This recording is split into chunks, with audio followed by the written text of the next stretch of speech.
আসসালামু আলাইকুম। Creative physics academy online স্কুলের পক্ষ থেকে আমি মোহাম্মদ সোহেল রানা তোমাদের সকলকে জানাই আমার পক্ষ থেকে প্রীতি ও শুভেচ্ছা। আজকে আমি তোমাদের সামনে যে ক্লাসটি নিয়ে হাজির হয়েছি সেটা হচ্ছে এইচএসসি পদার্থবিজ্ঞান প্রথম পত্র দ্বিতীয় অধ্যায় ভেক্টর নিয়ে। ভেক্টরের খুব গুরুত্বপূর্ণ একটি অংশ স্কেলার গুণন বা ডট গুণন, অর্থাৎ ভেক্টর মাল্টিপ্লিকেশন, ভেক্টর গুণনের যে প্রকারভেদ এর পূর্বে ক্লাসে পড়েছিলাম তারই আমাদের ভেক্টরকে ভেক্টর দ্বারা যে গুণন ছিল তারই দুটো প্রকারভেদ ছিল, একটি হচ্ছে স্কেলার গুণন বা ডট গুণন, আর একটি হচ্ছে ভেক্টর গুণন বা ক্রস গুণন। আমরা এখন স্কেলার গুণন বা ডট গুণন নিয়ে আলোচনা করব। দেখো, স্কেলার গুণন বা ডট গুণনের ক্ষেত্রে আমরা প্রথমে যেটা বলবো যে দুটি ভেক্টরের যে গুণনে, অর্থাৎ দুটি ভেক্টরের যে গুণনে একটি স্কেলার রাশি পাওয়া যায় তাকে বলা হয়ে থাকে স্কেলার গুণন বা ডট গুণন। তাহলে স্কেলার বা ডট গুণন কাকে বলা হয়? দুটি ভেক্টর রাশির গুণনে, অর্থাৎ গুণ করলে একটি স্কেলার রাশি পাওয়া যাবে, অর্থাৎ দুটি গুণ করলে কয়টা পাচ্ছ? একটি স্কেলার রাশি পাচ্ছ, তাকে বলা হয়ে থাকে স্কেলার গুণন বা ডট গুণন। এই স্কেলার রাশির মান এদের মধ্যবর্তী কোণের কসাইন এর গুণফলের উপর নির্ভরশীল, এবং এই কসাইনের গুণফলটাকে বলা হয় ডট গুণফল বা স্কেলার গুণফল। তাহলে আমি তোমাদের সাথে এতটুকু বলতে চেয়েছি যে দুটি কি থাকবে, ভেক্টর রাশি গুণনে একটি স্কেলার রাশি পাবো, তাহাকে বলবো স্কেলার গুণন বা ডট গুণন। এবং এর মানটা কার উপর নির্ভর করবে? এর মান, ভেক্টরের মান এর দুটি ভেক্টরের মধ্যবর্তী কোণের কসাইনের গুণফলের উপর নির্ভর করবে। তাহলে এই ব্যাপারটা বোঝার জন্য আমরা একটা প্রথমে খুব সহজ একটা ছবি দিয়ে একটা চিত্র দেখে নেব, তাহলে তোমরা দুটো জিনিস বুঝতে পারবা। আসলে আমরা প্রথমে একটু আলোচনা করি। মনে করো আমরা এইরকম একটি অংশ নিলাম, একটি এ ভেক্টর নিলাম, একটি বি ভেক্টর নিলাম। আমরা এখানে নাম দিলাম এম ও এর নাম দিলাম এন, ভালো কথা। এবং এ বি দুটি ভেক্টর এর মাঝখানে কোণ দিয়েছে কি? থিটা। দেখো, আমরা কিন্তু সংজ্ঞাতে কিছু কথা বলে রেখেছি। এখন আমি মনে করো ওয়ান এর উপর আমি এম থেকে একটি লম্ব ড্র করলাম, মনে করো এম প্রাইম, এটা লম্ব ড্র করলাম। তাহলে দেখো, আমরা এই ভেক্টরের দিকে এই বি কে কিন্তু একটা উপাংশ বের হবে। তাহলে এই ভেক্টর দিয়ে একটা উপাংশ বের করার জন্য এটা ভূমি অংশ, আর লম্ব তো আমাদের এই বাহু, তাহলে আমাদের লাগবে কি? ভূমি অংশ। তাহলে ভূমির জন্য কি নেব? cos theta. দেখো, cos মানে তোমরা জানো ভূমি ডিভাইড বাই অতিভুজ। আর ভূমি কোনটা? দেখো, আমাদের এই অংশ ভূমি, এই অংশ হচ্ছে লম্ব, এটাকে বলে হাইপোটেনিয়াস অতিভুজ। দেখো, এটা হচ্ছে বেস মানে ভূমি, পারপেন্ডিকুলার বা লম্ব এটাকে বলে হাইপোটেনিয়াস বা অতিভুজ। তাহলে cos থিটা ভূমি বাই অতিভুজ। তাহলে দেখো, ভূমি কোনটা? ও এম প্রাইম ডিভাইড বাই, খেয়াল করো, অতিভুজ ও এম। তাহলে আমাদের ও এম। তাহলে একটু দেখো, cos theta is equal to পাচ্ছি O M prime divide by O M. বা তোমরা একটু ঠাড়া গুণন করো বা ক্রস মাল্টিপ্লিকেশন বা বজ্রগুণন বা রাড়ি গুণন, এই যে এমন। তাহলে O M prime is equal to O M cos of theta. তাহলে ও এম প্রাইমে কি আছে দেখো তো? বি আছে। তাহলে এই যে O M prime is equal to B কি করব? cos of theta. তাহলে তোমরা একটু খেয়াল করো, এই যে B cos O M prime এর কি পেয়েছি? B cos theta. তাহলে এই যে ভূমি অংশ, এই ভূমি অংশে আমাদের কি মান থাকছে? আমাদের এখানে থাকছে বি cos অফ থিটা। ঠিক আছে? তাহলে এইটুকুন আমরা দেখলাম। এখন মনে করো এই ঘটনাটা যদি আমরা এখান থেকে লম্ব নিতাম, এই যে আমরা যদি ঠিক এইভাবে লম্ব নিতাম, মনে করো এরকম ডট ডট দিয়ে এইখান থেকে একটা লম্ব টানতাম, এই যে, তাহলে ঠিক সেম এই পাশে একটা ঘটনা ঘটতো, সেম এমনই একটি ঘটনা ঘটতো। দেখো, সেম ঘটনা কেমন? তাহলে এখানে পেতা এ cos অফ থিটা, তাই নয় কি? এমনটি পাচ্ছি কিন্তু আমরা। এটা বোঝানোর প্রথম আমার কাজ হচ্ছিল যে আসলে এই যে স্কেলার বা ডট গুণ লিখেছি এই অংশটি ব্যাখ্যা করবো এই জন্য। তাহলে বেসিক্যালি আমরা এতটুকুন শিখলাম যে আমরা এই অংশ থেকে পেলাম বি cos থিটা, আর এইটা দেখো এই b cos theta a vector উপাংশ, আবার হচ্ছে এই বি ভেক্টরের জন্য উপাংশের মান কত? এ cos থিটা। খুব মজার বিষয় আছে এখানে, অভিক্ষেপের একটা সূত্র আছে। আমি এই ছবিটা এভাবেই রাখবো। আমি আরেকটি অংশ তোমাদের সাথে এখন শেয়ার করব, সেটা হচ্ছে স্কেলার গুণনের মূল অংশ। মূল অংশটা কেমন? দেখো, আমরা এইভাবে ড্র করব। আমাদের এটা এ ভেক্টর, এটা B vector, cos theta.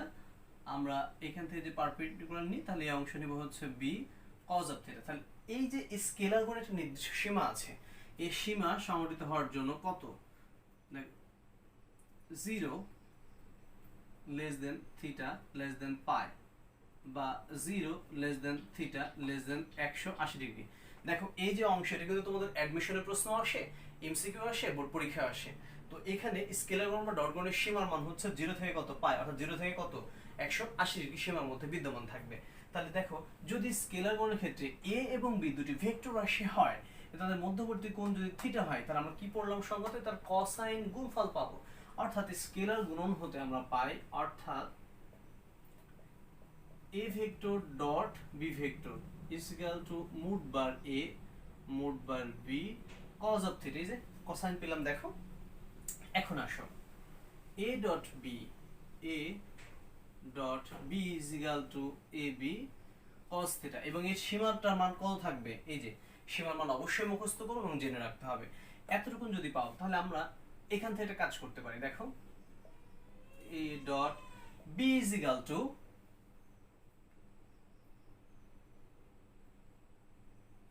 a b cos of theta। খেয়াল করো আমরা b cos theta কে ব্র্যাকেটে রাখলাম, অবশ্যই রাখতে পারি। তো এই ক্ষেত্রে আমাদের দুই তিনটা সূত্র বের হবে। আমরা প্রথমে তোমাদের এখান থেকে ম্যাথমেটিক্যাল যে টার্মটা আসবে সেই সূত্র বের করব। আমরা এই অংশ থেকে সরাসরি লিখতে পারি। দেখো আমি অংশটা তোমাদের পরে দেখাচ্ছি। আচ্ছা আমি যদি cos থিটা রাখি তাহলে কি হবে দেখো তো, cos of theta a dot b vector divide by কি থাকবে ab। তাহলে theta is equal to cos inverse a dot b vector divide by ab। এই অংশ কিন্তু তোমাদের ম্যাথ সলভ করার জন্য অবশ্যই লাগবে। স্কেলার গুণনের অন্তর্ভুক্ত কোণ দুটি ভেক্টর থাকবে বা স্কেলার গুণ উল্লেখ থাকবে, তার অন্তর্ভুক্ত কোণের মান এই থিটার cos inverse a dot b divide by ab দিয়ে নির্ণয় করতে হবে। এবার তোমাদের আমি একটা অংশ দেখাবো, সেটা হচ্ছে নতুন আরেকটি অংশ। দেখো